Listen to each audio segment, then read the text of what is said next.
Hello and welcome to the broadcast this evening to the Building Hope Webcast, the Coalition for Life St. Louis. You're at the right place at the right time for this amazing event this evening, the Building Hope Webcast. Well, if you haven't already done so, please go ahead and click the button on the bottom that says share. If you can share it on Twitter, Facebook, Instagram, any of those platforms, go ahead and share this event. Let everyone else know that you are here on this Building Hope Webcast event. We have so many amazing speakers this evening, so many great big announcements to share with you this evening. And so if you haven't already done so, go ahead and share. And then also in the comments section below, let us know that you're here.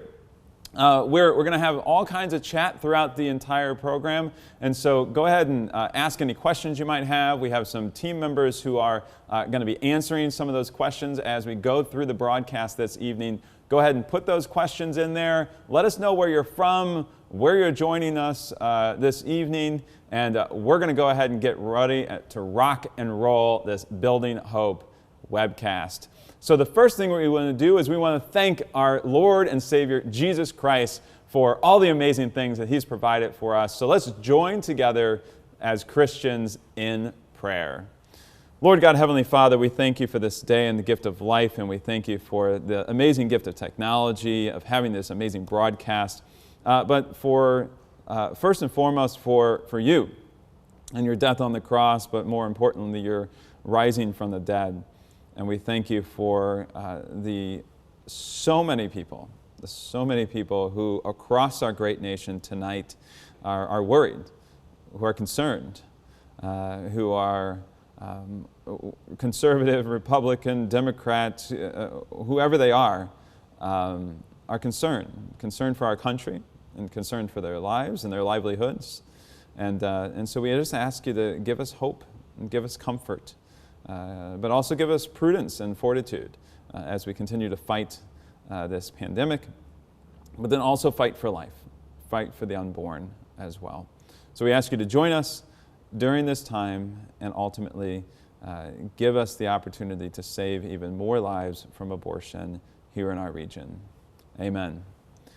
All right, well, let's get started. We have so much content to cover this evening. And first and foremost, we're going to answer the question about, is it legal for us to even be out at the abortion facility? What are our legal rights, both our constitutional legal rights, but then also what this means with regards to the executive orders and all the new legislation that's coming down so quickly, both from the federal, state, and local levels. And so I don't pretend to be an attorney. And so we have two great attorneys on this evening who are going to be answering those really, really important questions about what are my legal rights? But then also, in addition to that, what's prudent? What is prudent for us to do in this climate that we're in, this coronavirus pandemic climate? What is the right or prudent thing for us to do? And sometimes we don't always know those answers, but we do want to explore some of those possibilities with you this evening. So beyond learning our legal rights as well, we want to know how the Coalition for Life and how each and every single one of you have transformed the pro-life movement in just the last roughly 10 years in the St. Louis region, and then also a huge opportunity moving forward. The culture of life is making both regional and national waves over the last year. So many amazing things have happened throughout the pro-life movement, both nationally and locally, and we'll be discussing those as well with you. You'll hear personal testimonies from the front lines of people who are saving lives right in front of the abortion facility, right there where those women are going to take the lives of their little unborn children. Those abortionists are going to use a knife and a suction tube to take the life of those children. We're going to talk to those people who are saving lives out there. And we're also going to talk about some current developments to reach unprecedented number of new women. You'll hear a client testimony of how they had been helped and a baby had been saved. Also, we have two surprise announcements. Not one, but two surprise announcements this evening, along with a very special guest Abby Johnson. Abby will be joining us very much later in the evening tonight. But we are so blessed to have Abby on the broadcast this evening. And she'll be sharing one of these big announcements with you and how this directly impacts each and every single one of us in the St. Louis region.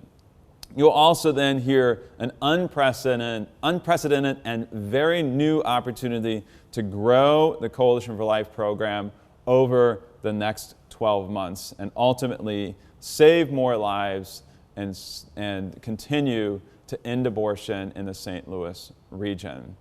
So one of the things I wanted to share with you first to get us started is just a very brief history of who the Coalition for Life is, what is 40 Days for Life, and what are we going to be doing moving forward as we continue to fight for life.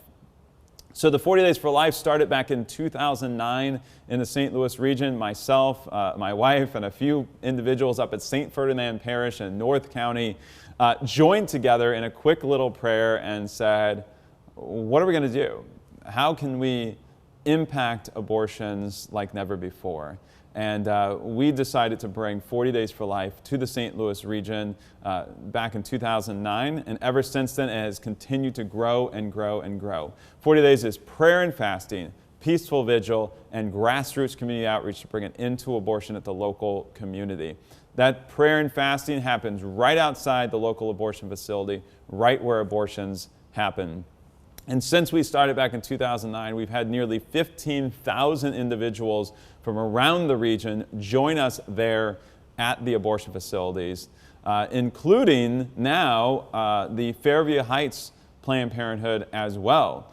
Now, of course, during this coronavirus and pandemic, sadly, we had to finish that 40 days of prayer in our homes. But even then, we had some great opportunities to save lives and to pray for an end to abortion as well.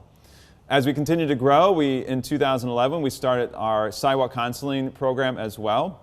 And so that sidewalk counseling has continued today right outside the abortion facility. And we continue to grow that from 2011 to then every single hour Planned Parenthood is open in the St. Louis region. And then in October, we moved, we expanded and grew over in Fairview Heights, Illinois as well to do sidewalk counseling, saving babies, saving mothers, and helping families right there at the abortion facility itself. And so through that program, we have seen over 2,500 turnarounds at the local abortion facility. These women have been sent to local pregnancy centers, local charities, and also through our own Women's Care Connect program to ultimately choose life for their children. And finally, we've got, not even finally, we have one other program before that, which is our March on the Arch. March on the Arch, earlier this year, we had over 1,200 individuals, people of faith, who joined us there at the Planned Parenthood in St. Louis, Missouri. These 1,200 people prayed, we fasted, and we celebrated life all the way from St. Louis Planned Parenthood all the way down to the Gateway Arch. That was an amazing event, and only a week later were there restrictions put on events of that size all around the nation. So we were able to squeeze that in right beforehand. But that was our third annual event, March on the Arch, and we'll continue to do that event as long as we are able and legally able to do so. So that event hopefully will continue next year as well. So March on the Arch. And then finally, one of my favorite programs is Women's Care Connect. So while we meet them on the sidewalk, 40 Days for Life is a base of prayer and fasting, and we pray for them. And then we meet them on the sidewalk through our sidewalk counseling. Then our follow-up program, Women's Care Connect, is a full-blown pregnancy center with pregnancy testing and life coaching and so much more to offer to these women. And then we have some additional services we're about to announce this evening, but you'll have to wait for those until just a little bit later. So that's Coalition for Life. We love life and we're celebrating life. And so let's get right into it. No more waiting, but let's get right into it. And my first guest during the Building Hope Webcast tonight is our very own brand new Board of Directors member, Mr. Lyndon Jost, resident here in Fairview Heights, Illinois. Lyndon, welcome to the program. Thank you, Brian. So we're going to be talking a lot about Fairview Heights during this broadcast this evening. And one of the reasons is because Planned Parenthood has released some new numbers specifically telling the public every single month how many abortions they've been doing, both in the St. Louis location and then also in the Fairview Heights location as well. And I was able to share this with you just right before the broadcast today. And tell me about your reaction. I believe we're going to be able to put it up on the screen. Hopefully we can do that. So our viewers can see, and also you can see. Walk me through this chart. What does this mean for us in the St. Louis region? Well, I guess what's interesting to me is that Fairview Heights always had a Planned Parenthood facility. It was in a shopping mall on a local highway, but they did not do surgical abortions there. And so as I look at the numbers that you've got on the chart, it's obvious that they were doing chemical abortions, that they were doing medications. But probably there was not that awareness in our general area of around Fairview Heights. And then you see in October, as they opened their new mega facility, as they called it, right, and began to do surgical abortions, you see this dramatic increase of from October to November plus 100, then it looks like it holds about that way, and then into January and February, another 100. So they more than tripled the number of abortions they're doing out of Fairview Heights. And at the same time, the number coming out of St. Louis has just fallen away almost to nothing. Right.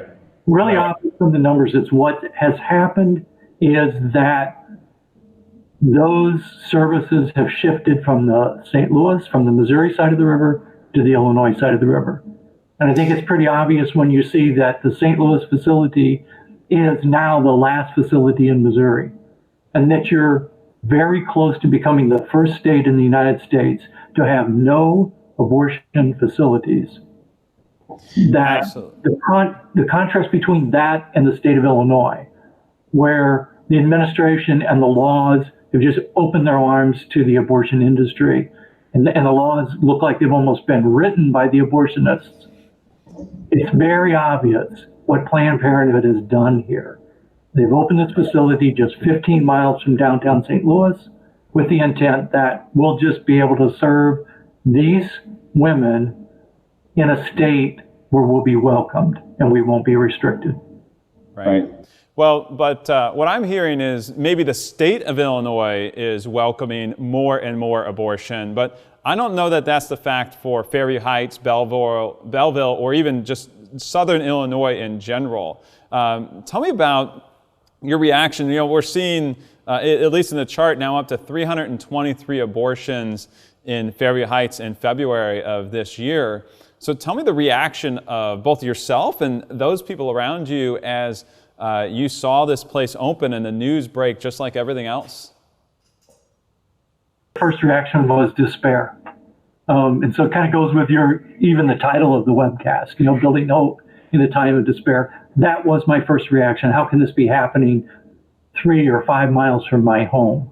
Right. And then the next reaction was, what do we do? What can we do? And so I think very quickly there was a coalition of people who came together who said, we need to try to do something to stop this. So if anything, it may have taken us out of our complacency where we didn't have surgical abortions in our backyard to now it became more real and it became more of our problem. And we often say they've awoken the sleeping giant. And I really do think seeing the reactions of the community and the organizations, that's true. Right. So tell me, I know that you're working with quite a few different organizations to collaborate and help with that. Without going into too many specifics, tell me the reactions of how these groups are starting to work together and how you could potentially be instrumental in helping to pull together an even stronger base of pro-life groups and pro-life individuals in Southern Illinois. Well, I think the way I could best describe it prior to this was that we had a lot of pro-life organizations, but everybody was in their own silo doing their own thing and not coordinating with each other. And what has happened now is we have a group, a loosely formed group of maybe 20 different organizations that are coming together on a monthly basis to meet and to coordinate their efforts. It's not that we're forming a new organization. We're not looking to do that. All we're trying to do is provide the forum for people to talk to each other and coordinate with each other so that we have a unified approach to fighting abortion in Fairview Heights. Absolutely. So what can you tell? A lot of people are being forced to stay at home. Some people are choosing to stay at home. I mean, this is unlike we've ever seen before. The coronavirus and then the response that the government has here is completely unheard of, like never before. And so how can you help us understand how we can become active and engaged in the pro-life movement, even from our homes? Well, I think the first thing would be prayer, prayerful support for those efforts. I think the other thing is, and now I am biased because I'm on the board, but I'm on the board because I believe in what Coalition for Life does. You and your staff have shown their effectiveness in being able to stop and talk to women before they go into this facility in Fairview Heights, and to offer an alternative to abortion right there in front of their gates. And we have seen those numbers. We've seen how effective you've been. And I think that's where the despair goes away. That's where it's encouraging. And I said to many, many people, some of us are not able to be there because of other commitments. Some of us are not willing to be there. There are people who are still concerned about being on that front line of the fight against abortion, but you and your staff are not. And they're very effective at what they do. And so you are our proxy at that location. And that's why I think I and others need to support you financially, because it gives you the ability to put people there every day that Planned Parenthood is open. And I know that with COVID-19 and with the state's rules on sheltering in place, we stopped doing that for a while, but Planned Parenthood didn't stop. Right. And on Good Friday, they were performing abortions in this facility. Every day they've been doing that. So they're using protective equipment that could be used to fight COVID to take the lives of babies. Right. And I was very encouraged. I found hope in the fact that when you and the Pregnancy Care Center decided that you would go back on site, on that first day, we had 3 turnarounds right away. Yes. So again, it shows the effectiveness of being there and having to be there. And we need to support that. Right, right. So, as Linda mentioned, we are back on the sidewalk for a short amount of time. We pulled all of our team back, all of our volunteers. Sadly, we had to suspend the 40 Days for Life campaign. And so as we start to see both some of the results coming back from the CDC and other results from COVID testing, these kind of things, in addition to looking deeply into some of the laws, and we'll talk to others about the laws and some of the executive orders as well. But as we saw that coming out, we pulled together a small group of people to be able to hit the streets and be out there now 3 days a week working with Mosaic Pregnancy Center, but then continuing to grow and expand that until we cover every single hour and every moment that abortion facility is open, taking the lives of little innocent children, both in Missouri, but then also in Illinois on both locations. And so I'm encouraged with those individuals who have come to us and who have been very excited about rejoining the efforts. And yeah, on that first day we had 3 turnarounds, and on the next day we had another 4 turnarounds. And so we know that there is effectiveness, and we know that we can be out there and do the work of saving lives. Lyndon, anything else that you can help us understand, help us to build hope in this coronavirus crisis as we continue to move forward in the pro-life movement? Well, I guess one of the things I always want to point out to people, because we live in a metropolitan area, but there is a distinct mental divide between the Missouri side and the Illinois side. And I sometimes worry that people on the Missouri side of the river, when you think of your political leadership there, and you think the way the state has rallied to support pro-life and all of the things that you have in place to do that, we have zero on the Illinois side. And I think people in Missouri need to understand, while you may be winning the fight and you may in fact eliminate all abortion facilities in St. Louis, the fight hasn't stopped. It simply moved 15 miles to the east, and it's going to continue. And it is women from the Missouri side who are coming to Illinois to have those abortions now. If we think we're done and we walk away from this, or we become complacent in Missouri, they will win.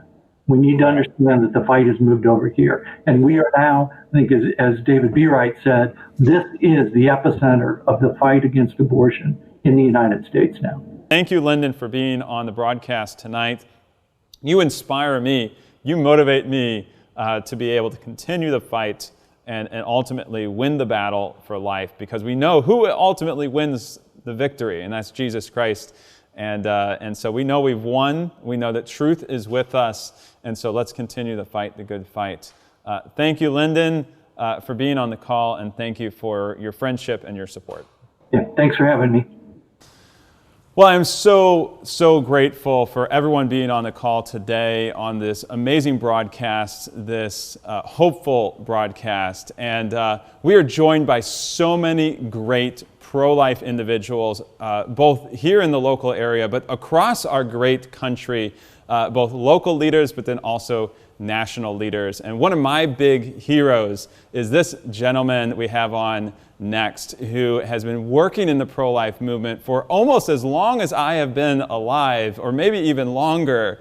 But this gentleman has been to the Supreme Court over and over and over again, has fought battles that we don't even have time to talk about, the amazing legal battles that this legend has gone through.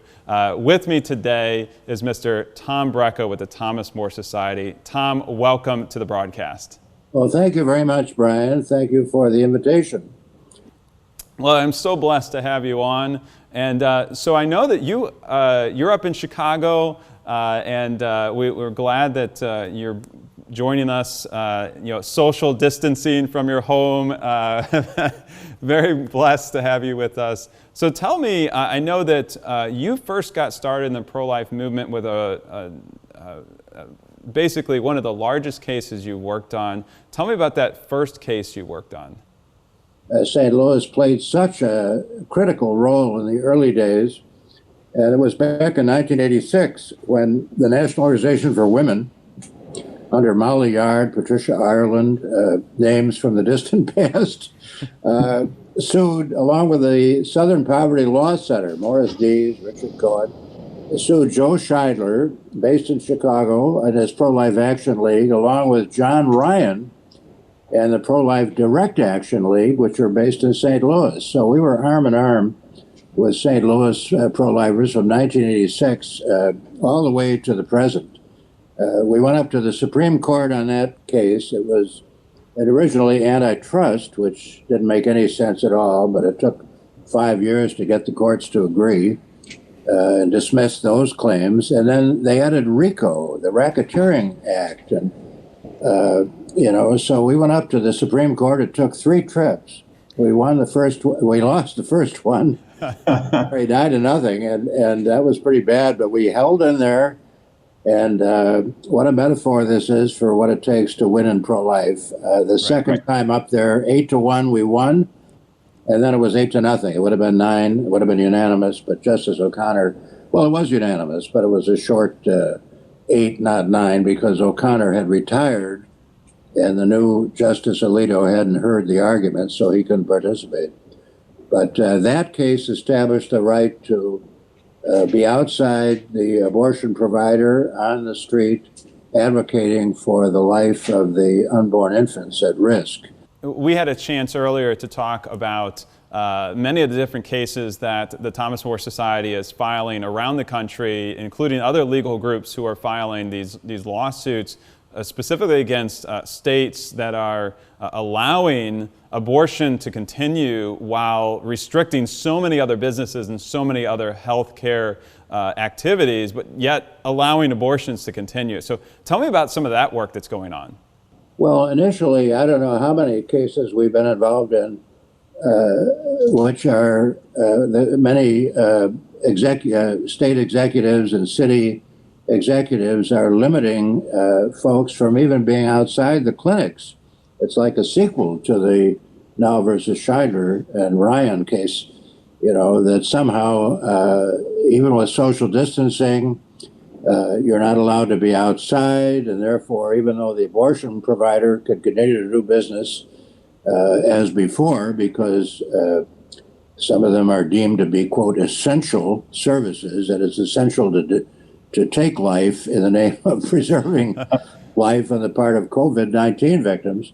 We've had to fight that the people have the right under the First Amendment to be there advocating for the life of infants when they socially distance. So we've had cases in Mississippi. We have had cases in New York. But beyond that now, we're actually looking at attacking state orders that allow abortion providers to continue to operate, even though,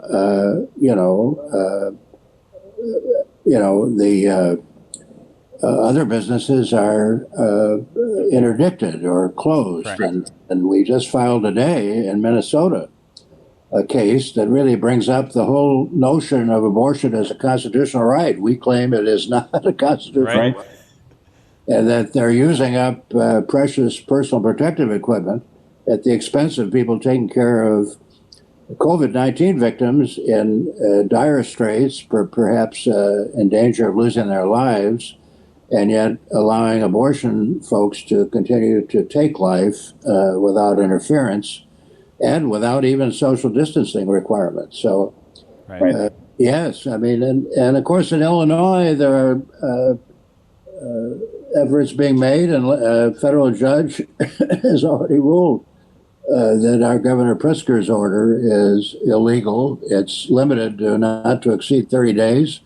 He's tried to extend it twice. So this is going up on appeal. There are other cases being filed, another one today, perhaps another one tomorrow. I think Sally has asked us to help her in another lawsuit. So, these issues are hanging fire, and overhanging all of it is this question whether Roe v. Wade is going to survive with the present split on the U.S. Supreme Court. We're up there in a couple of cases, urging that a lot of the pro-abortion rulings be overturned or limited. And that's part of our case in Minnesota brought today, where we say that Roe v. Wade should be declared less than a constitutional right, that indeed it's been criticized and is with the current balance on the court, we don't think it'll be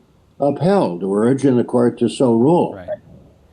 We got a wonderfully hospitable, and I hope he's a judge who was appointed recently and head clerk for Judge Scalia up there on the High Court.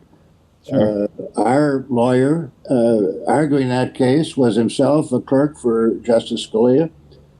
So we're hoping to make an impact.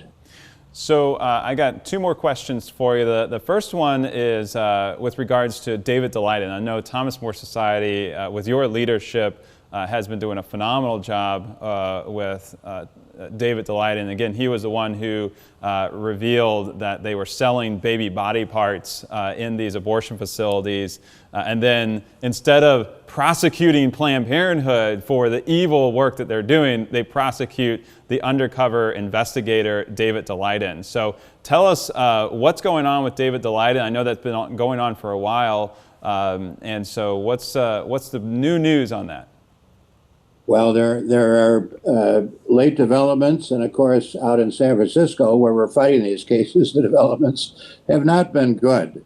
But we think ultimately we're going to prevail, and we think we're setting up these cases for very good appeals. You know, in the Schuyler case, as I mentioned a while ago, so we've been through this routine. You know, we lost our first appeal to the U.S. Supreme Court 9-0.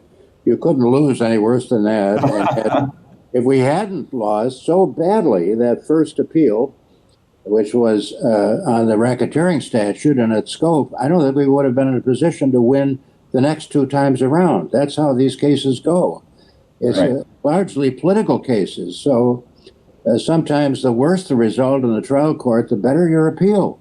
And indeed, just today, by coincidence, Judge Orrick in the civil case, which is also a racketeering case, the abortion industry loves to invoke the Racketeering Act, Judge Orrick in San Francisco entered a final judgment, 2.3 or 2.2, somewhere in that vicinity, $1 million against David and his people who worked with him. Wow. But believe me, that starts the timetable. We've got 30 days to move to overturn it. We will so move. We don't cherish much hope at all that Judge Orrick is going to overturn his own ruling. But I think we've got one heck of an appeal. And we can go into a lot of detail about that, but let me tell you, I think we got a good appeal. The criminal case, interestingly, the judge threw out almost half of the charges, felony charges, against David and Sandra Merritt, his main helper. And we now have a chance to go before a different judge. Excellent. And well, maybe. if that judge Hopefully that's a good thing. And we've just filed, we're, I think tomorrow, filing, or maybe it's Friday, I think we're filing a what we call a 995 motion under California criminal practice to have this second judge take another look, and maybe he'll throw out, she should throw out all the charges. Right. And, failing that, we'll take another appeal. And if we can't prevail on that appeal, we'll have a jury trial on these 10 or 11 felony charges that still are pending. That'll put David, if convicted, in San Quentin Penitentiary for maybe as long as 10 years, along with Sandra. So these are very challenging cases. But, you know, you mentioned the sale of baby body parts. Let me tell you, the evidence in this criminal case brought out in no uncertain terms that not only sale of body parts in violation of federal law is at stake here, but also infanticide. It's incredible, but the evidence was clear and unrebutted.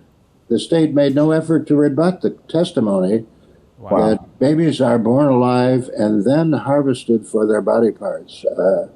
The major media is not publishing this. The Christian media has tried to, but it's not getting enough play in the media. This awful truth takes us back to the worst excesses of Nazi Germany, and that's happening in our American civilization. And it's got to be stopped.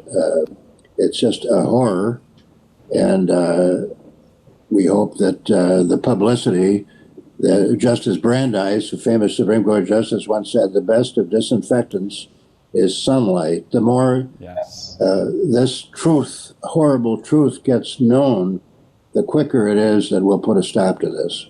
So my second question was about giving us hope, but I think you just answered that. I think, Tom, with your work at the Thomas More Society, and you have attorneys all around the entire country, from state to state, working to bring an end to abortion nationwide, but it starts locally.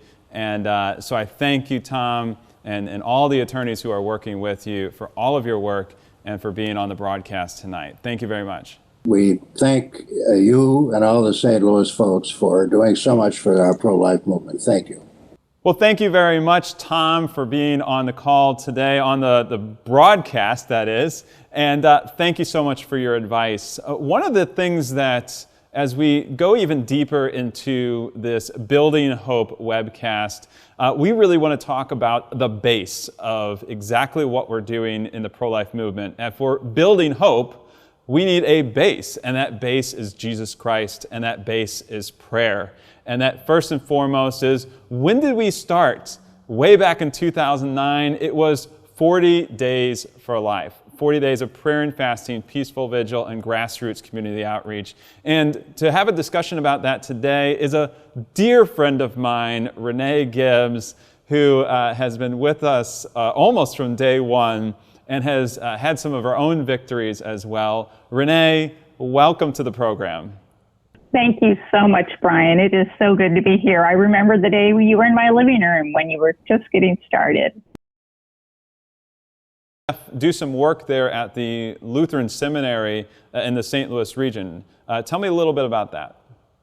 Yeah, Jeff has been teaching there for almost 30 years, and we're the advisors for the Seminary Life Team, which is a pro-life group that helps our students understand the life issues and then gets them involved while they're students, like coming down to pray with the clinic and volunteer. And then once they leave, then they're better equipped to take this information out to their parishes and congregations.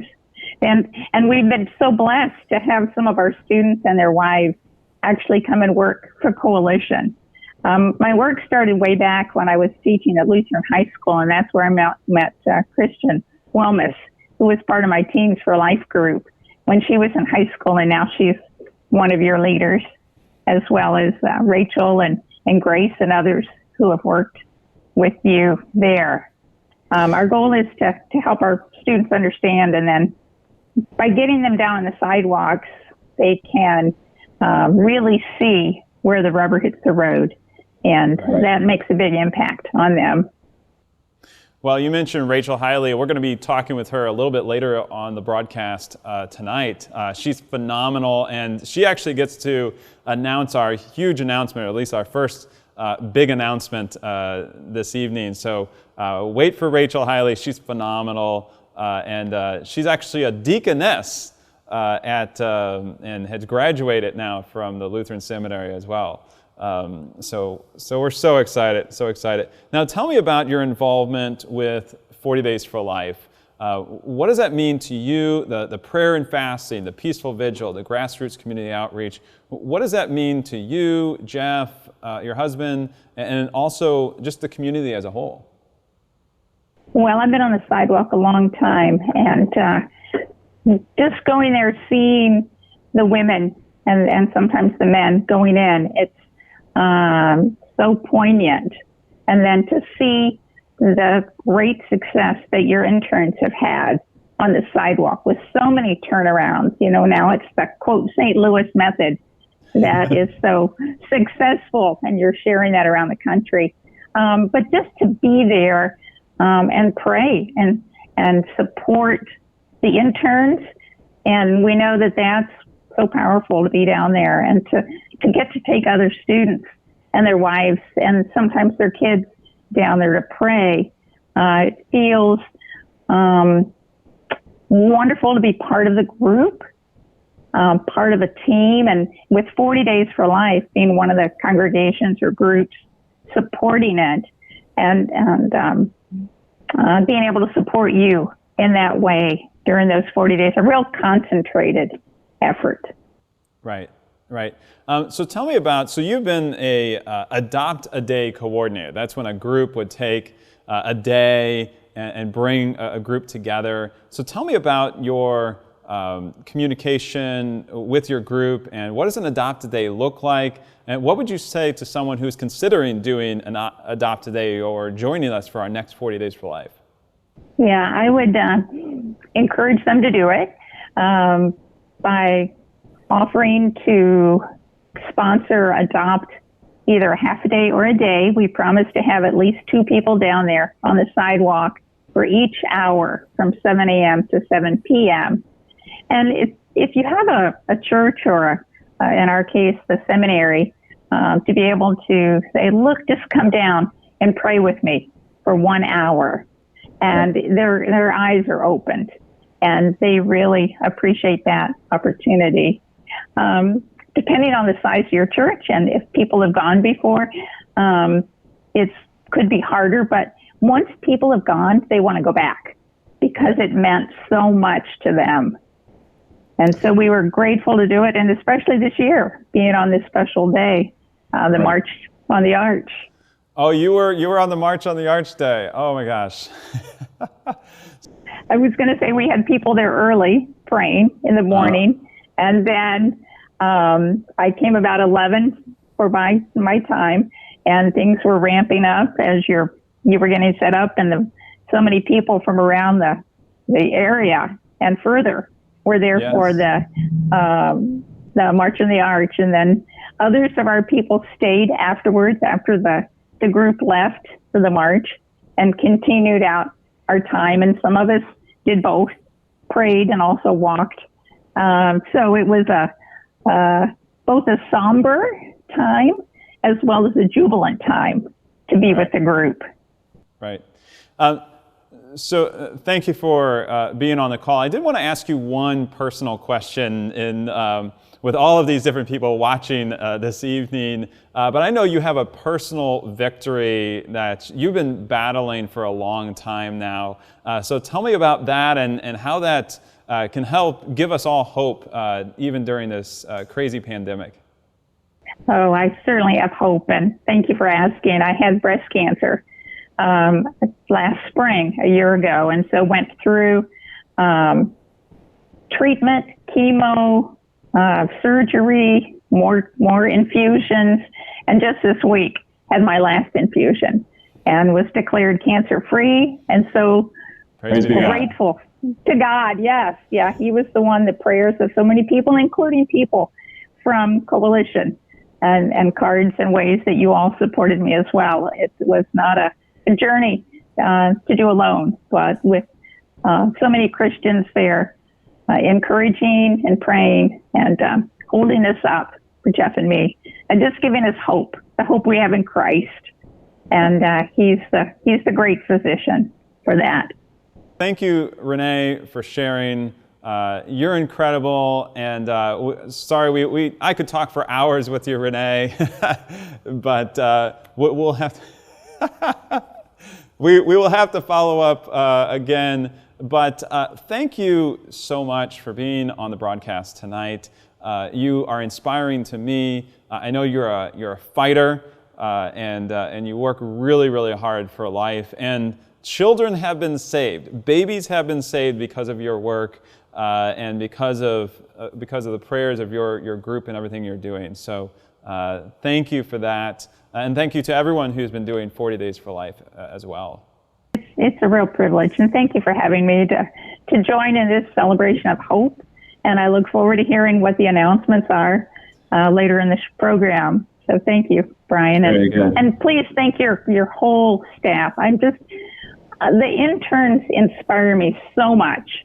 When I see them at your banquets or on the sidewalk, so kind and sincere, and that's why God is using them to help save lives.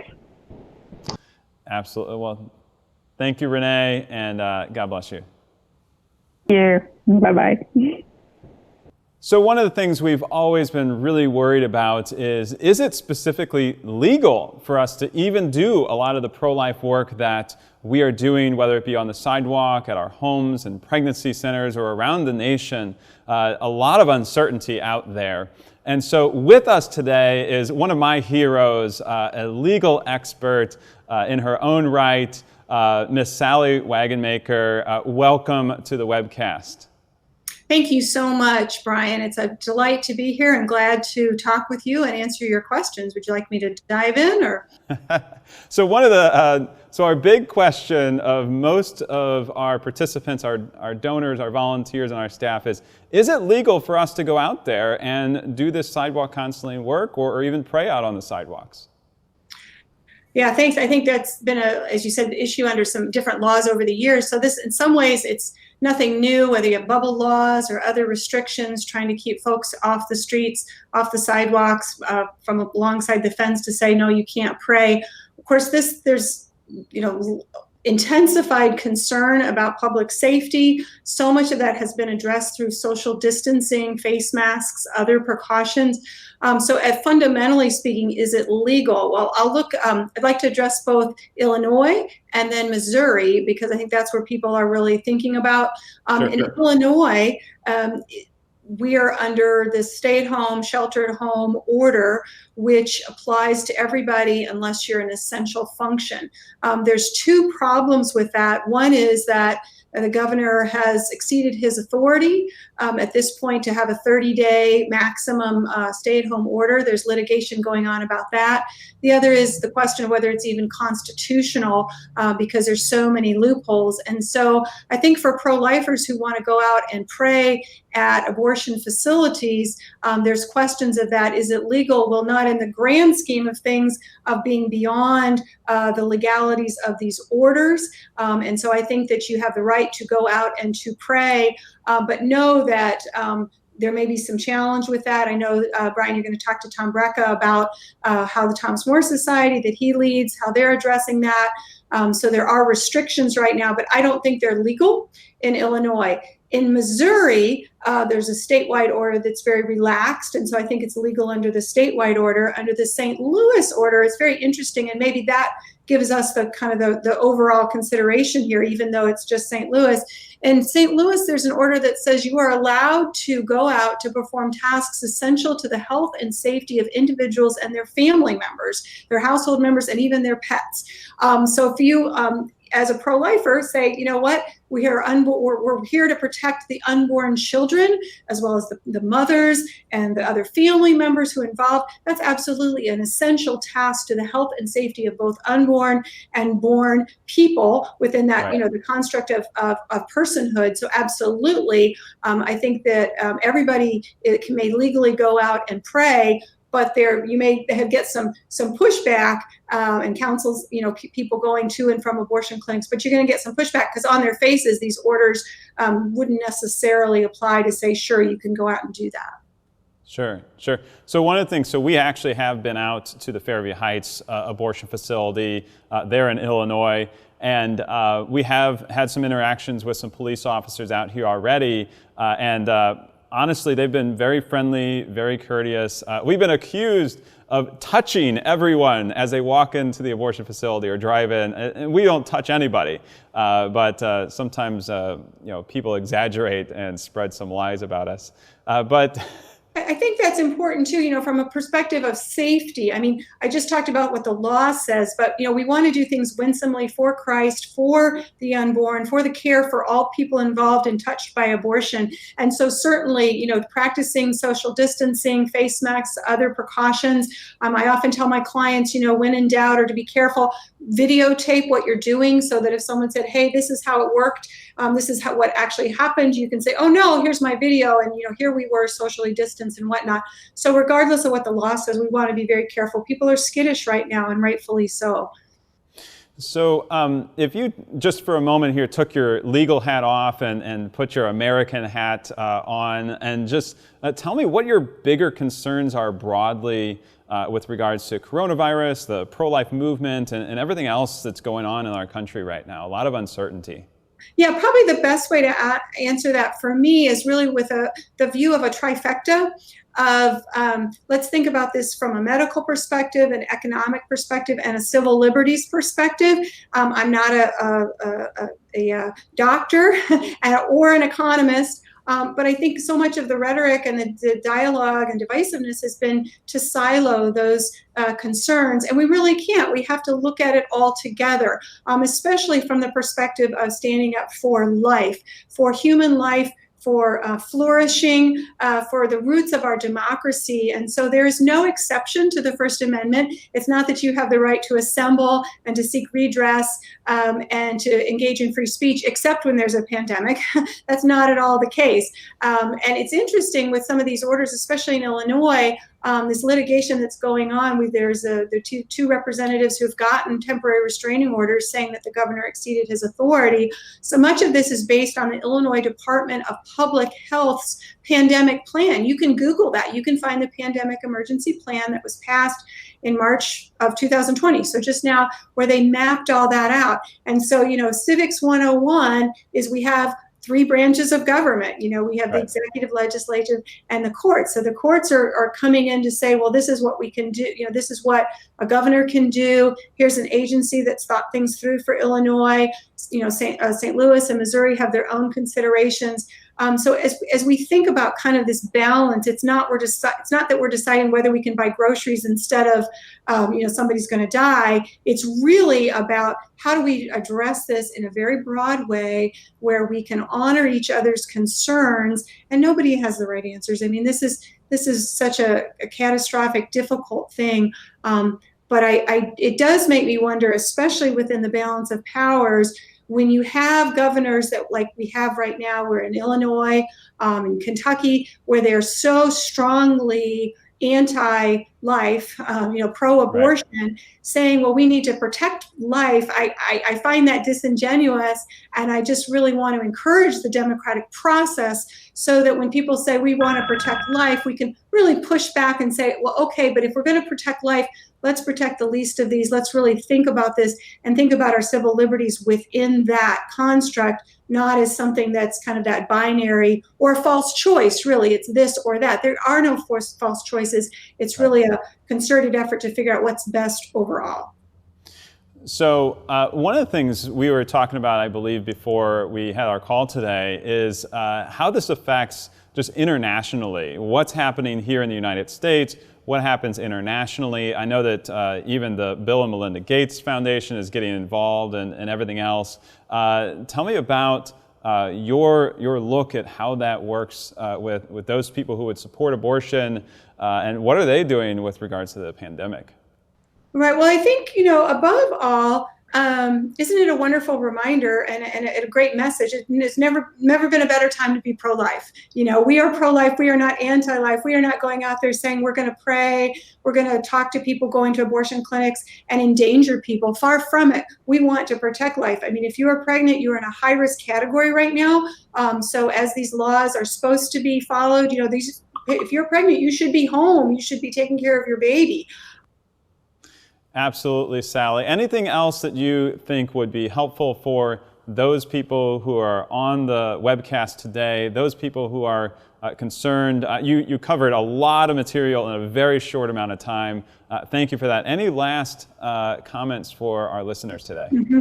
Thank you. Well, I think I would say most people who know me, I know that I sit behind my desk and parse out a lot of legal advice to a lot of different nonprofits. And I love, the theme of this webcast, Building Hope. I want to help build hope for everybody here. But I think in all of my 50-something years, I don't know that I've ever felt a stronger pull to stand up for liberty and for life than I have these days. I've never marched in any kind of protest or picketing, except when it comes to pro-life. And I'm very thankful to be able to be part of March for Life activities.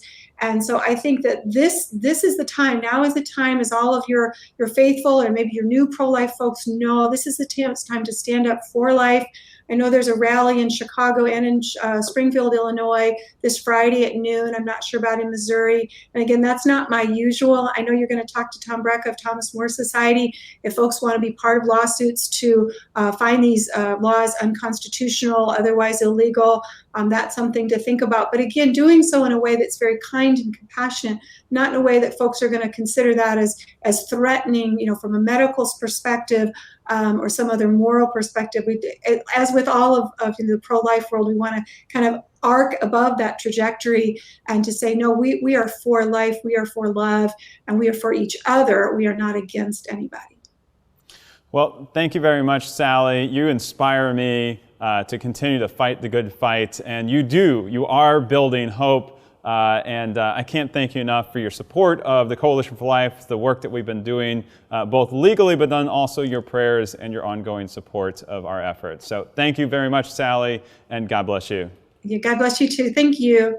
We were so blessed to have Sally on the call with us on the broadcast this evening, and she really did give me hope, and I hope she gave each one of you hope as well. If you haven't already done so, go ahead and make a comment in the comments below on buildinghope.life.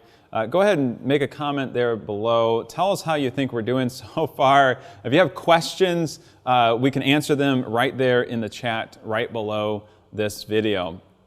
So one of the things we talked about is, can we do pro-life work? Can we go out to the sidewalk? Is it legal? Is it constitutional?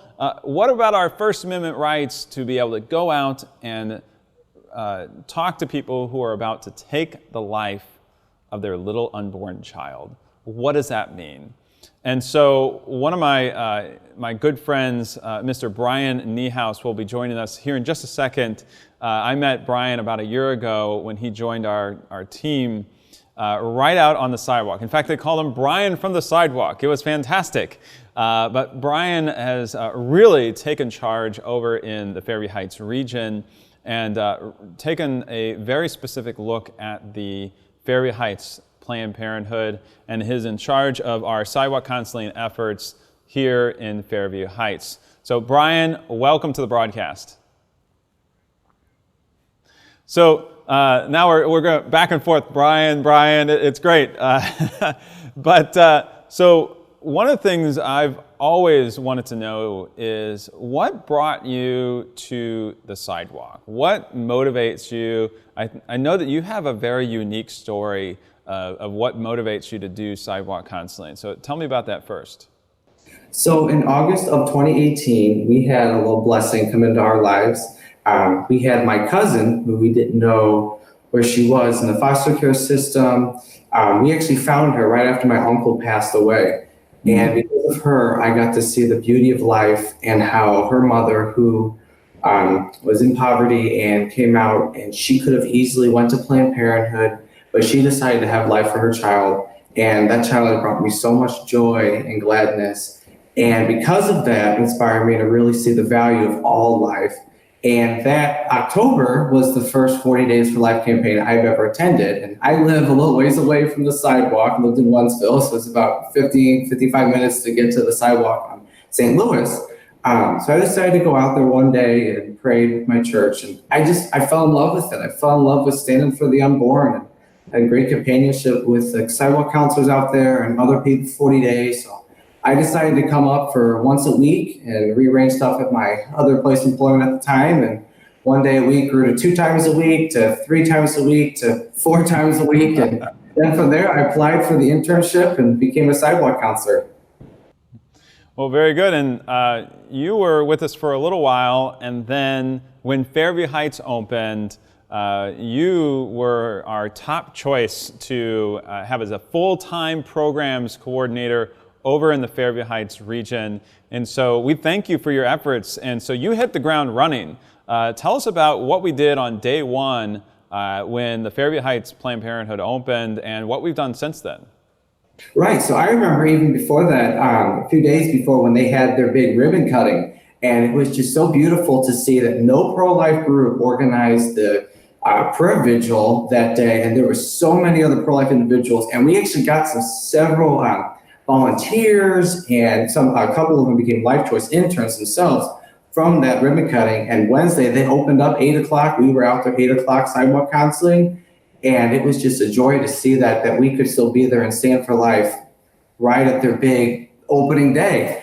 And like I said with that before, the counselors and the volunteers really made that happen over there. We've had a volunteer about every shift that we've had has had at least one volunteer. And that's huge for us, because that can help us cover not only the Fairview Heights sidewalk, but also the sidewalk in St. Louis. So thank you for sharing that amazing story, Brian. Tell me about just what's happening out on the sidewalk with regards to our volunteers and our staff and our interns who are out there, and what kind of successes are you seeing? Right. So since we've started October 23rd, their opening day, we've had a volunteer every shift we've been out there, which is huge. It gives us more resources for not only the Fairview Heights sidewalk, but also in St. Louis. And of the clients that came in since we were there opening day, we've seen 85 of them turn around life affirming resources, and 150 referrals for other resources for those clients and individuals. Absolutely. So, Brian, tell me specifically about how this all works. So we were there on day one, and we've seen quite a few turnarounds since day one, with my understanding is an 80% stop rate out there as well. So tell me, how does this whole coronavirus and stay-at-home orders and everything, how has that affected the work there out on the sidewalk? Right. So ever since Corona, we decided to go back out there, and we got to maintain that social distancing, 6 feet apart. We're out there with masks, goggles. We wash our hands after each interaction with the clients, and we're just taking all these special precautions because Corona, no Corona, babies are still dying inside Planned Parenthood. Right, right. And so my understanding is that Planned Parenthood is taking the lives of over 300 children alone in the Fairview Heights Planned Parenthood facility every single month. Every month is another 300 children made in the image and likeness of God who are now, their lives are being taken in this, what they're calling the mega abortion facility. So, Brian, we're back out on the sidewalk, right? So we're out there. People can join us out on the sidewalk. I believe it's 3 days a week. And so tell me, as we continue to grow back. Oh, geez, coronavirus. Okay. So now as we're back out on the sidewalk, tell me what's next as we continue to grow our presence both on the sidewalk in Fairview Heights, but then also as we go back to St. Louis as well. Right. So actually, during this pandemic, Planned Parenthood has extended their hours from 7:30 a.m. to 7:30 p.m. Monday through Friday. So we need more volunteer sidewalk counselors to go out there. We need to combat this as hard as we can and help those women. We need prayer support. Come up and stay in your car, hold a sign up and pray for these women as they come in. There's so many different ways that we can be there for these women and for these unborn children without having to break a Corona law. Sure. A Corona law. That's a new one. I like that, Brian. So the theme of this webcast tonight is building hope.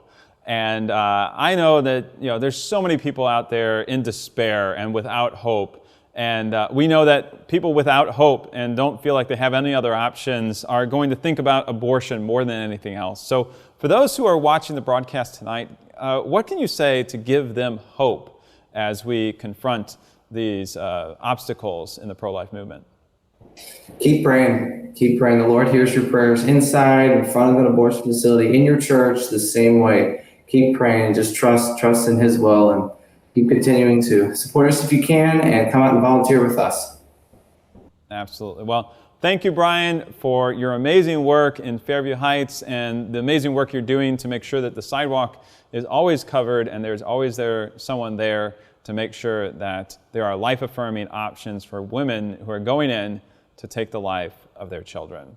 Thank you, Brian, and thank you for the work that you're doing. Thank you, Brian. And so now we turn locally back to where abortions are happening right here in the Fairview Heights region and across the Southern Illinois region to my good friend Celeste Benoit. And so we are so excited to have you on. Celeste, welcome. So Celeste, we cannot thank you enough.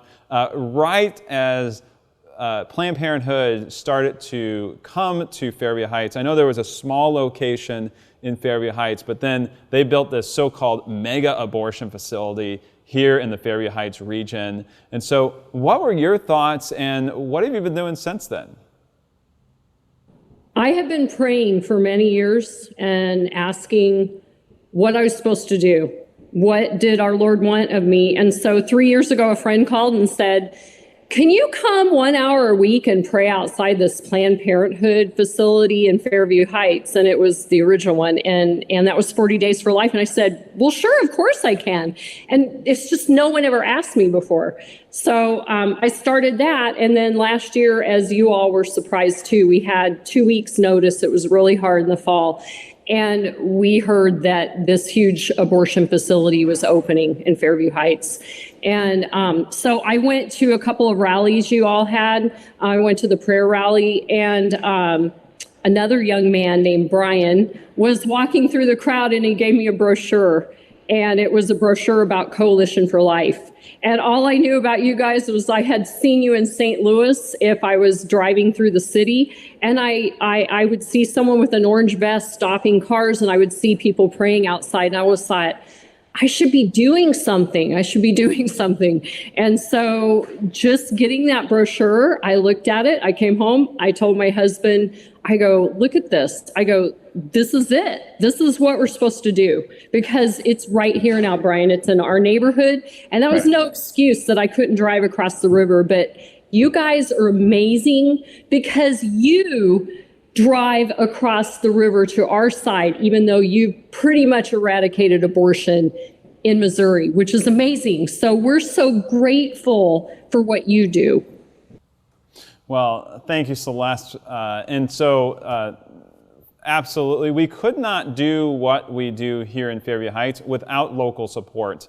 And I think that's one of the really important things we need to recognize is that the St. Louis region is more than just Missouri or Illinois.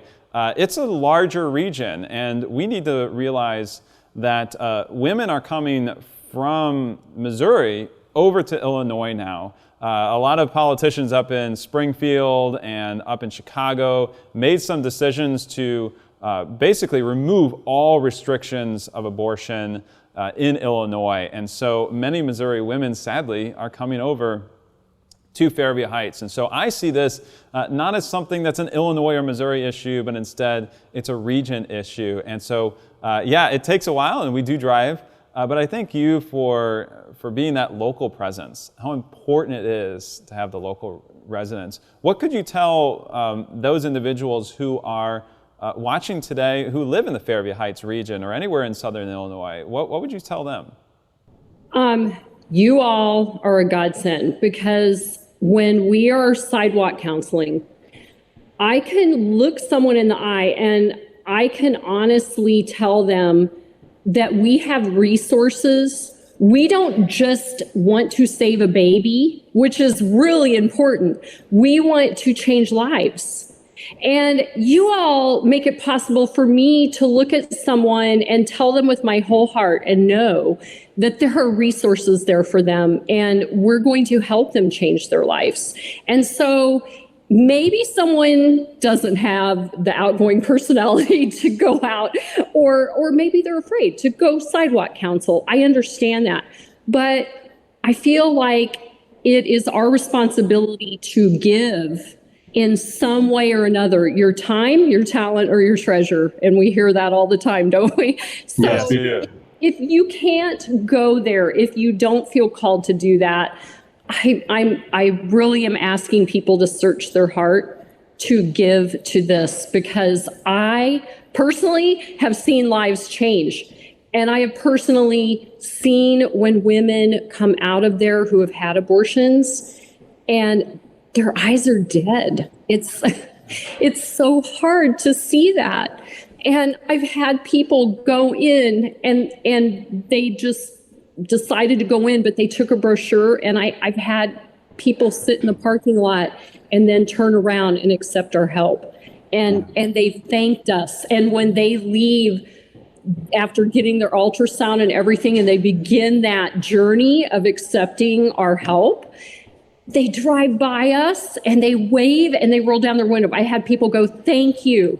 And that is so amazing to know that you guys are changing lives. So I feel so blessed to be part of this. I cannot thank you enough for being on the broadcast today, and for your generosity, and for everyone else who's watching today. But thank you, Celeste, for sharing. And so as we transition from our amazing work on the sidewalk, one of the things that's really important is what happens after we get to talk with them, maybe refer them to a pregnancy center or some other amazing ministry, but what are we doing beyond just the sidewalk? And so joining me today is such an amazing, beautiful, good friend of mine, Rachel Hiley.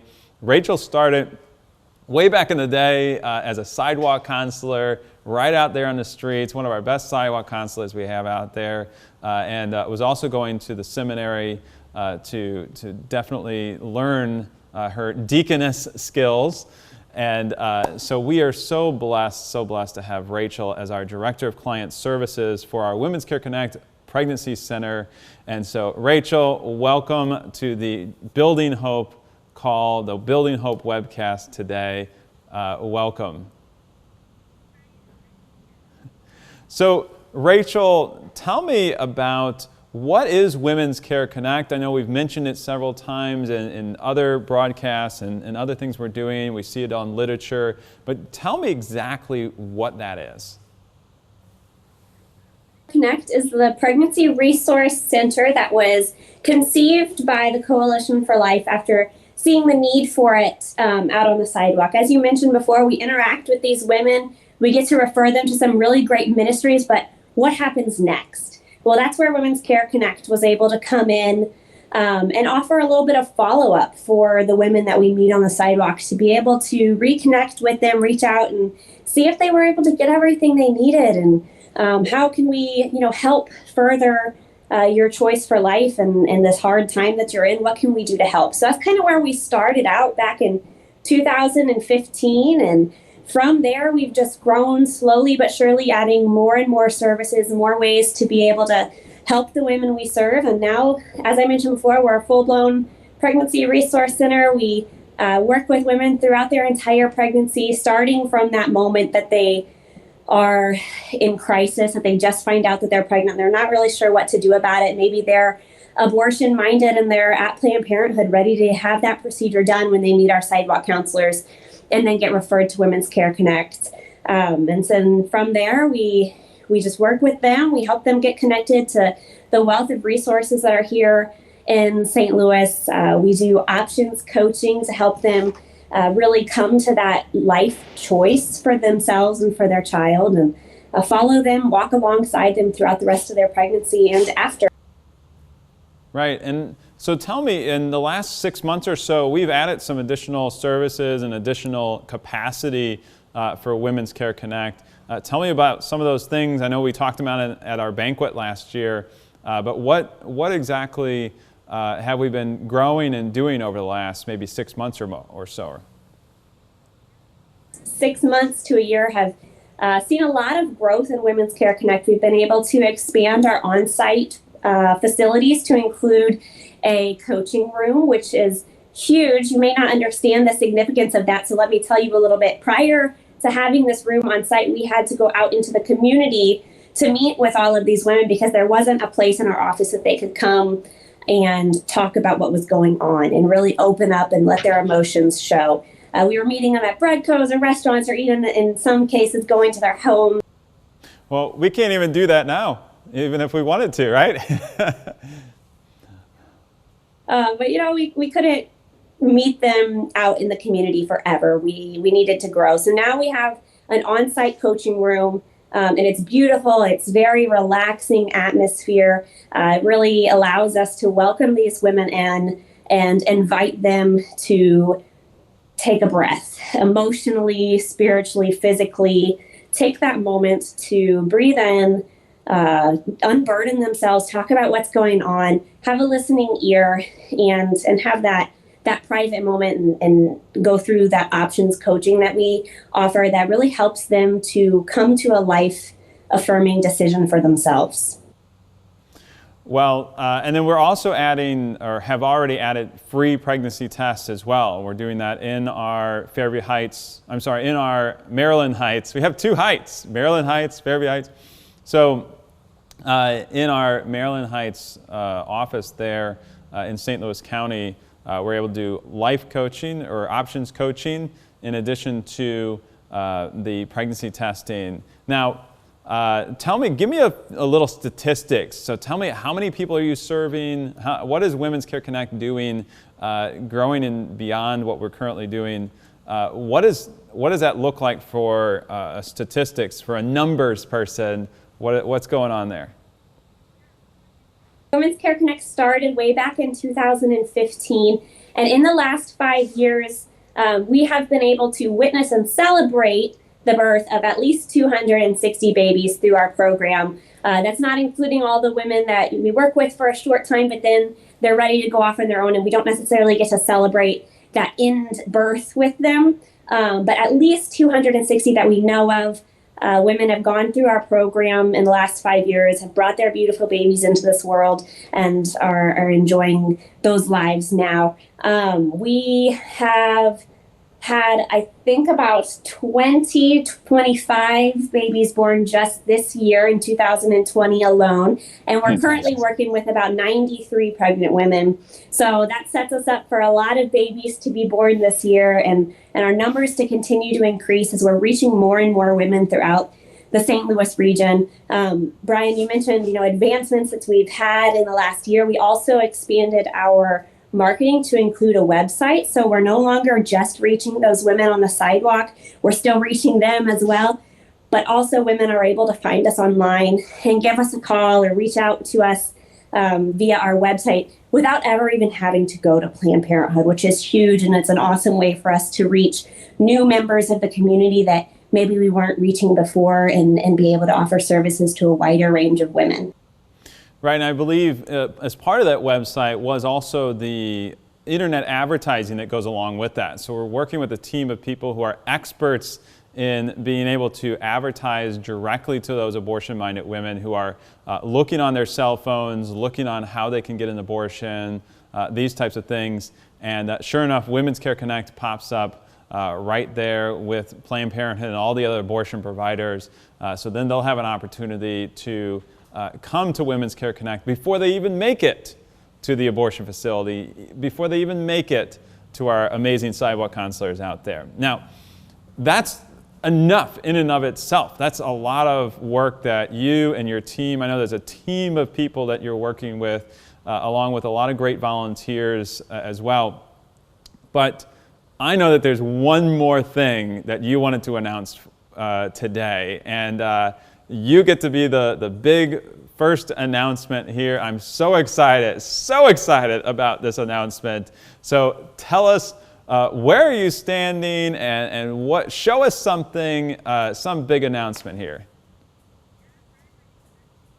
With everybody.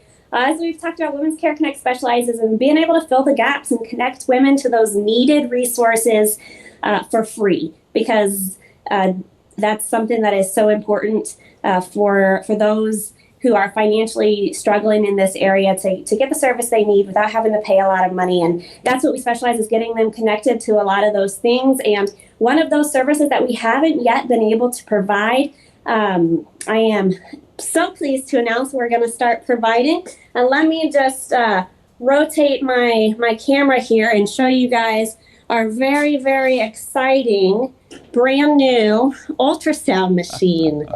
And with this amazing tool, this fantastic technology that we have in this world, we will be able to allow these women to see the first glimpse of their child, to see the heartbeat, to see the little face, the fingers, the toes, for them to be able to really realize the reality of the life that is within them. So we are so blessed to have this ultrasound machine, with a lot of help from the Knights of Columbus, and a lot of work that's gone into this over the last several months to be able to begin offering this service, including this brand new ultrasound room that I'm standing in. Let me give you a little tour. So you can see our ultrasound machine, brand new, our medical table over there.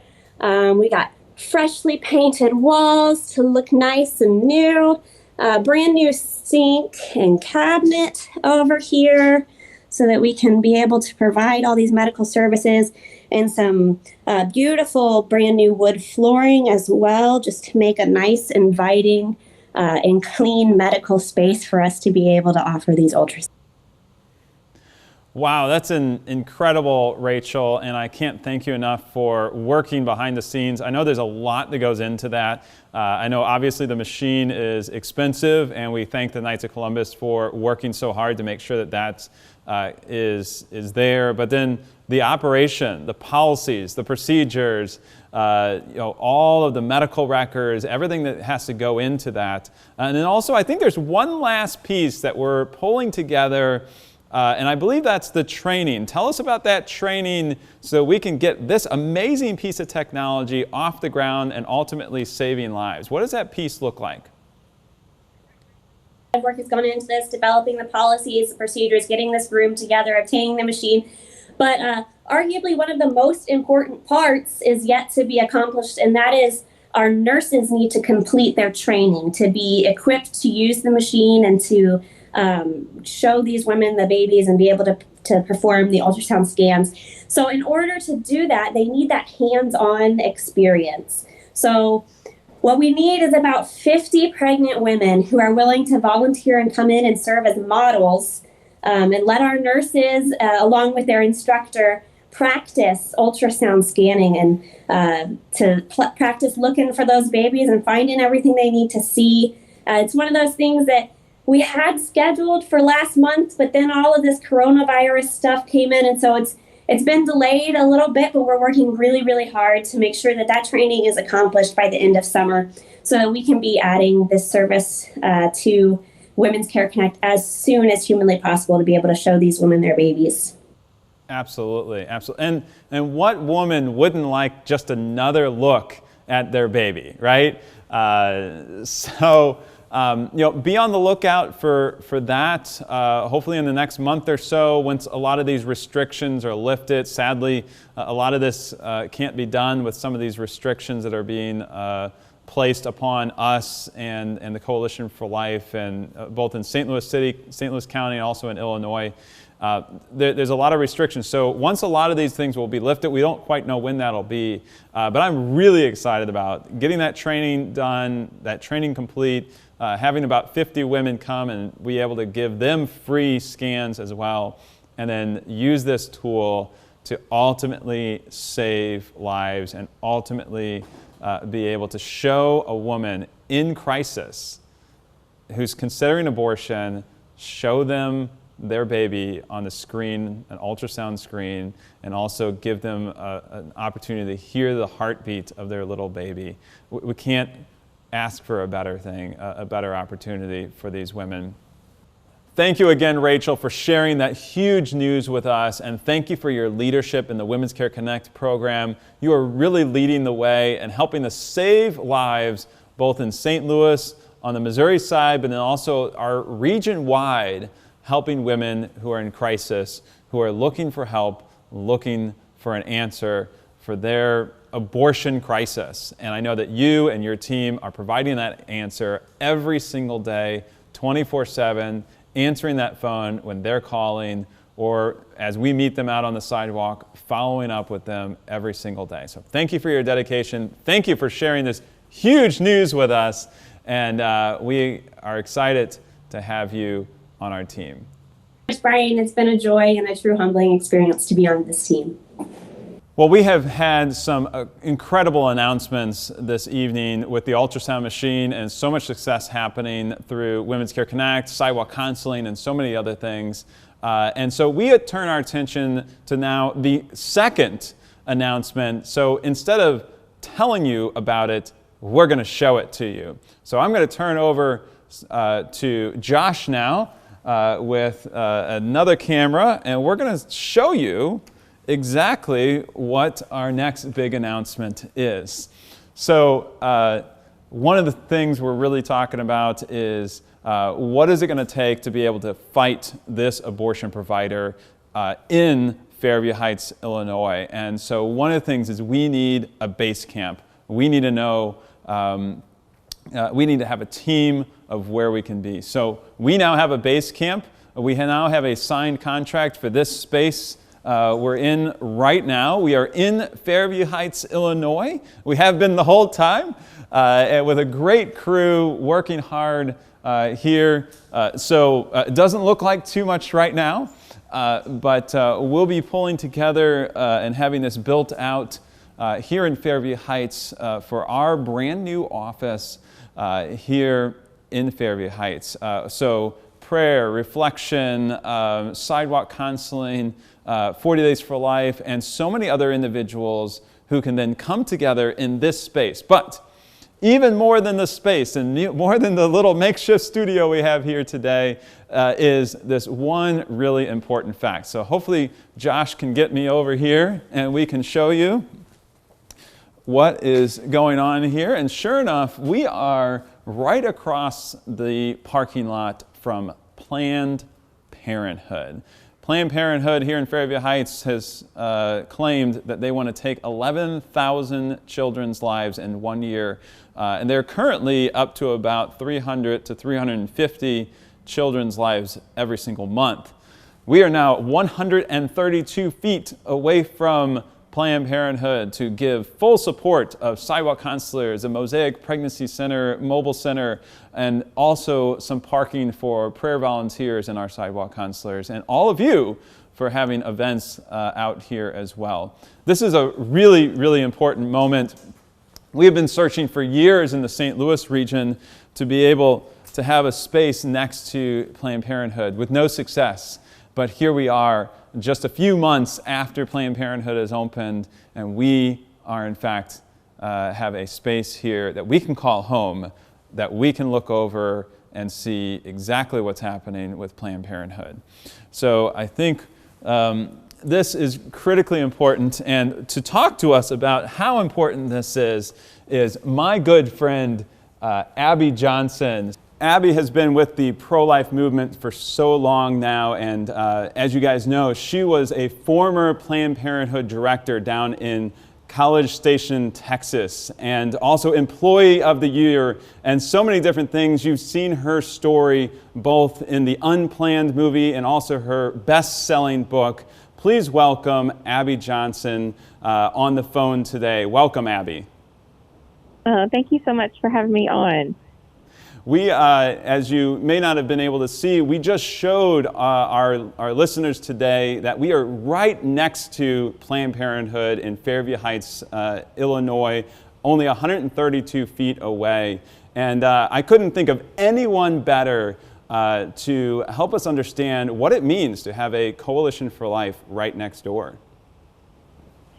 You know, it's really important because, as most of you know, proximity matters. When I left Planned Parenthood, I didn't have to go far to reach out to the people who had promised me for all those years, for 8 years, that they would help. I mean, I went right next door. I could have literally walked to their office.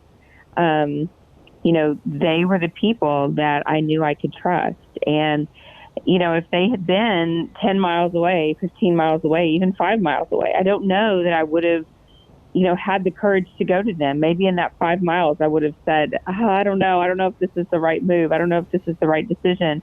But I didn't have time to change my mind because I just went right next door to their office, and that decision changed my life for the better. And so I'm so excited about this new office location for you guys. I think it is going to change everything, not just for the women who are walking into those abortion clinic doors, but also for the workers. It's just providing just this added intention of hope for everyone who walks through those clinic doors.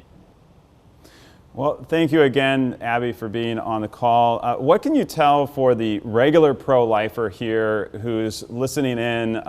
There's a pandemic and the coronavirus and everything happening here in the United States and around the world now. What can you tell them? Our theme today is building hope. So what kind of hope can we offer to them? Well, I mean, hope is always available and it's always there. And, we can't give up hope just because we're in a difficult situation. Women are still having abortions. And while women are still having abortions, we must be on the front lines fighting abortion. And, I know that, there's a tendency to, especially for people in Missouri, to say, yay, huge victory, abortions have been slashed in Missouri. But guess what? There's still a battle to be fought. And I'm not saying that that's not a victory. Yes, that's absolutely a victory. But just right across the state line, there's still abortions taking place. So we still have a battle that needs to be fought. And while there's a big battle, there's also huge hope. We are seeing lives that are being saved. We are seeing conversions taking place. And so we can't be discouraged. We have to keep fighting. And we're seeing hope in the faces of these children and these mothers who are being saved from abortion, who are being saved from the deception, from the lies of the enemy.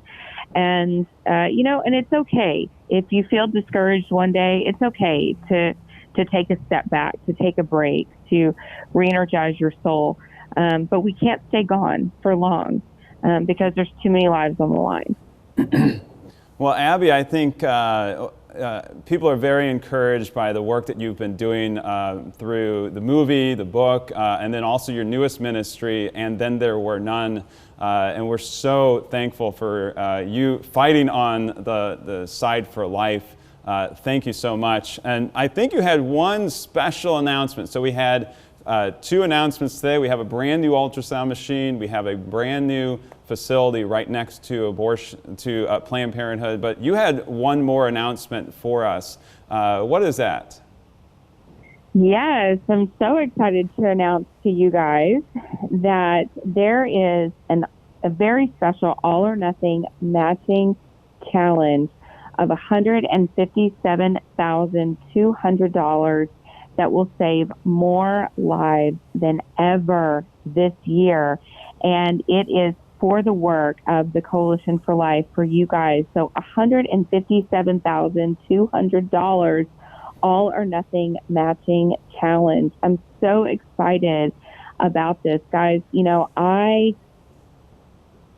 I'm on social media a lot, and I get all of the emails from the abortion industry still. And I'm looking at the emails that are coming in. I'm looking at the different things that they're fundraising for. And you know what they're fundraising for? They're fundraising for women to get abortions during this COVID pandemic. They're fundraising for women to get abortions across state lines. They're fundraising for lodging, for hotels, for gas money, for the procedures themselves. They're funding for the deaths of tens of thousands of innocent children. And here you have an amazing opportunity to fund for life. And it's a matching challenge. So what's even more exciting is that if you guys will really get excited about this, and if you guys will match this over $157,000 challenge, you are going to raise over $300,000. And that is so exciting. I mean, that's even more than exciting. I don't even know the right word, but exciting is not even a big enough word. But it's tremendous. And I can't even explain to you the amount of lives that are going to be saved. Well, again, thank you, Abby, for sharing that news with us and for being on the webcast with us this evening. Any final words as individuals are looking at the website? There's a link just below it. There's a one-time gift that they can make tonight. And so as they're making or considering that gift tonight, is there any last words you might be able to share with them this evening? I just want to encourage people to give, to be prayerfully, really sacrificial in your giving tonight. In the 10 years that I have been out of the abortion industry, I have never seen the abortion movement be so frenzied. Just in such a panic to ensure the right to kill unborn children. They are so desperate to kill babies. And they are manipulating women in ways that I've never seen carried out before. They are coercing these vulnerable women. And now is really the time, more than ever, that the pro-life movement has got to step up and sacrifice for these sweet moms and their precious babies. And so I'm encouraging you to please don't just be generous in your giving tonight, but please be sacrificial, because there are literally lives on the line, and they will be rescued because of your gift. Well, thank you very much, Abby, for being on the call. I know you're incredibly busy. You have so many things going on, and such a great ministry that you are running there, and helping abortion workers, and doing so much for life. And so again, I know you're very busy, so I thank you for this brief time you're able to join us this evening. Thank you, Abby. Thanks so much, guys. It was such a pleasure to have you join us, and I know it was short notice to have you on the call, but so thank you for being on the call. And so while you're considering your one-time gift, these one-time gifts are critically important to continue the efforts of building a culture of life in the St. Louis region, both in Missouri and also in Illinois, as we cross the river for these very important things that we're doing here in the Fairview Heights region.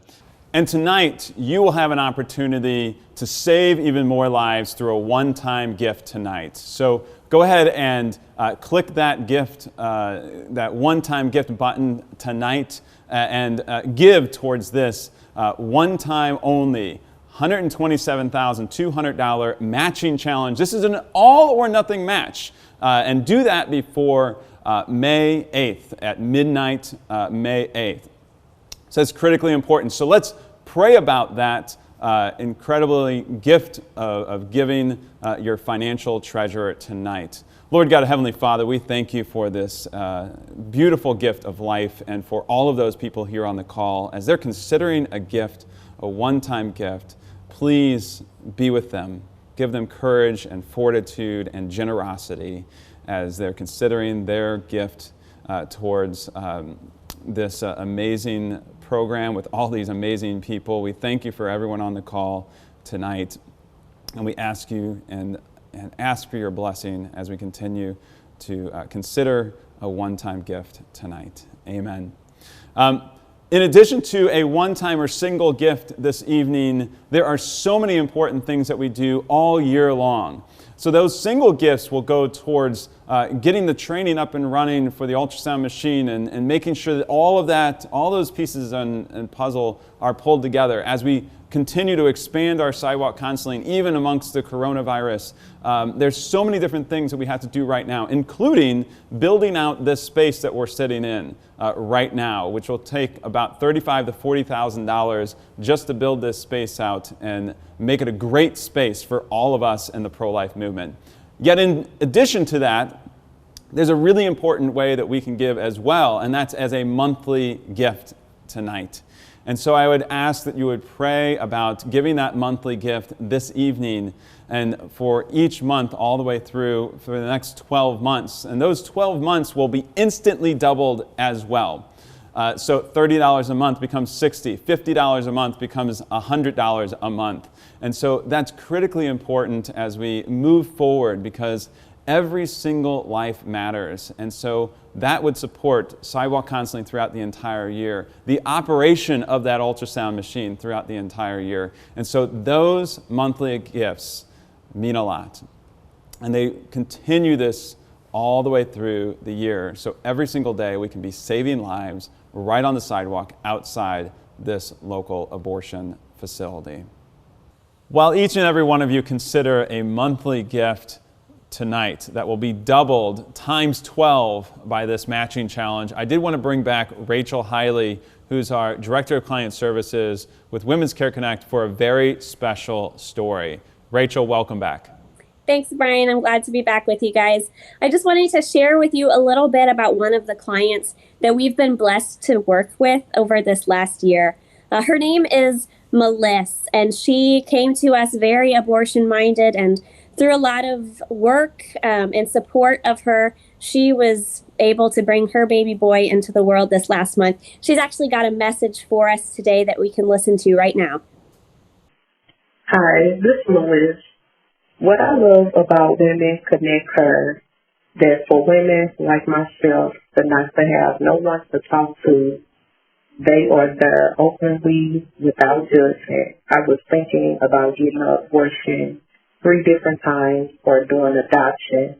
And with the counseling I received, I was able to make my decision, and I decided to parent. Even after my delivery, they are still here helping, and I thank God for that. And I made the right decision. Thank you. Isn't that just so wonderful, Brian? Absolutely, absolutely. Tell me more about that. Yeah, so Melissa, she is an incredible woman, and I just admire her so much for everything that she has gone through. She has made some really tough decisions in her life to be able to give her children the best that she can. She grew up in a kind of a rough situation herself, and has always wanted better for her children. And she strived for that her whole life, but has a lot of self-doubt. And those people in her life were not very supportive, and a lot of negativity around her saying, you can't do this. It's too hard. It's too great. There's too many obstacles, too many challenges. You're not strong enough. And she really began to internalize that.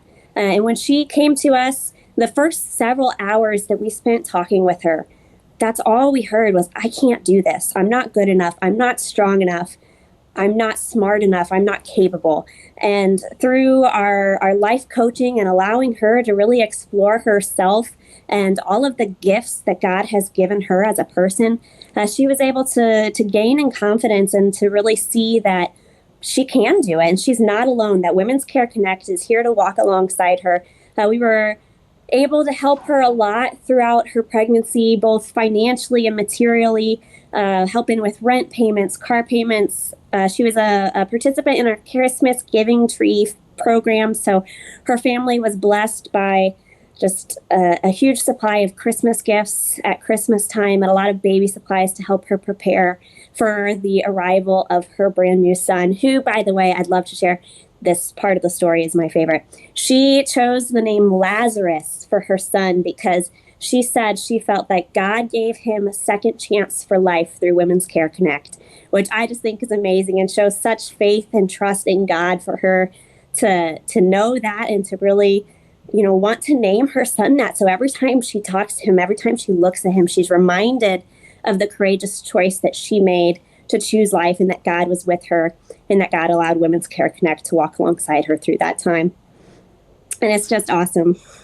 So we right now are, thank you for sharing that, Rachel. We right now are talking about a monthly gift that would support Women's Care Connect, support our entire ministry, Coalition for Life. What would a monthly gift do for a story like hers? Your monthly gifts are so vitally important to Women's Care Connect. That's what allows us to keep going. That's what allows us to make things like rent payments, car payments, and our Christmas Giving Tree possible. Now we're expanding with other services throughout our Women's Care Connect program, and all of that really relies on the support and prayers and financial gifts from people like you to help us make that happen, so that women like Melissa can bring their babies into this world. Well, thank you again, Rachel, for joining us, and God bless. Thanks, Brian. And thank every single one of you for all of your support and your gifts towards this amazing matching challenge, this $157,200 matching challenge as part of this Building Hope webcast. Again, this will be until May 8th at midnight. So about 8 or 9 days before this is going to expire. It's an all or nothing matching challenge, $157,200 matching challenge in roughly about 8 days. And so if you haven't already done so, please consider a one-time gift or a monthly gift. There should be some links just below this video to be able to go ahead and do that.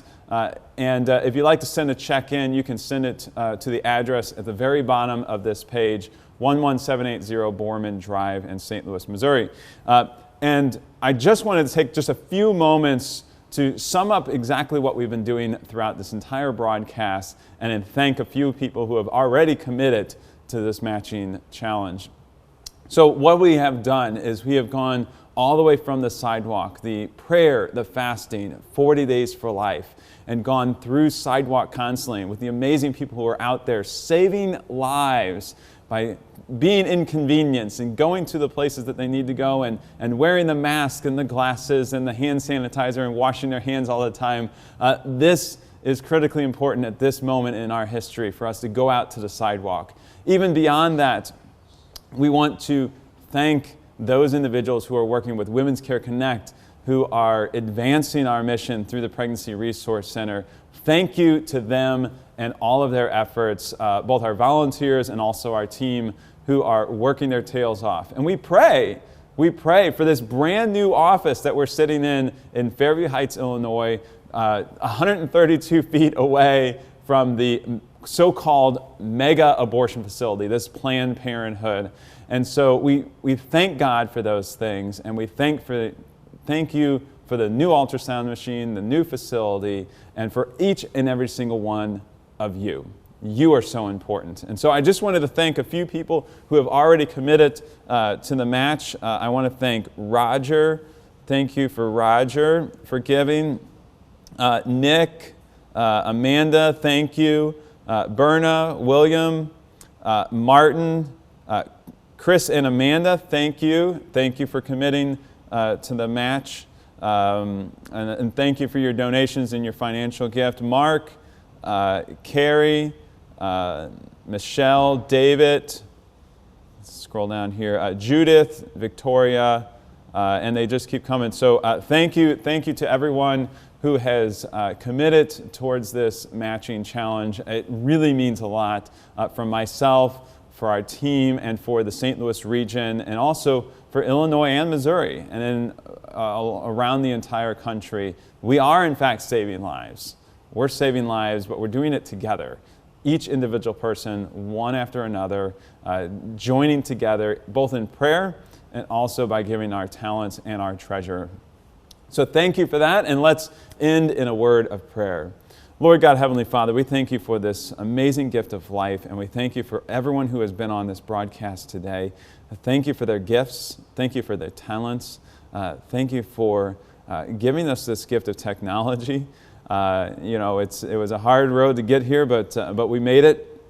And so we thank you for all of this. And we also thank you for our families, our friends, our donors, our supporters, everyone who gives towards this effort in any way. We thank you for them, and we thank you for this gift of community, this gift of life. And we ask for those women who are considering abortion, that they would turn around, that they would leave that abortion facility, they would walk away, that they would not even go, that instead they would be greeted by a great sidewalk counselor, or we would see them go to a pregnancy center, or reach out to someone that they love, that they care for, or reach out to their church.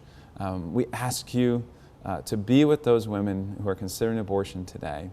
And finally, for those children who will die in an abortion facility today or tomorrow or next week, for those children, that they would be accepted into your arms on their final day. Amen.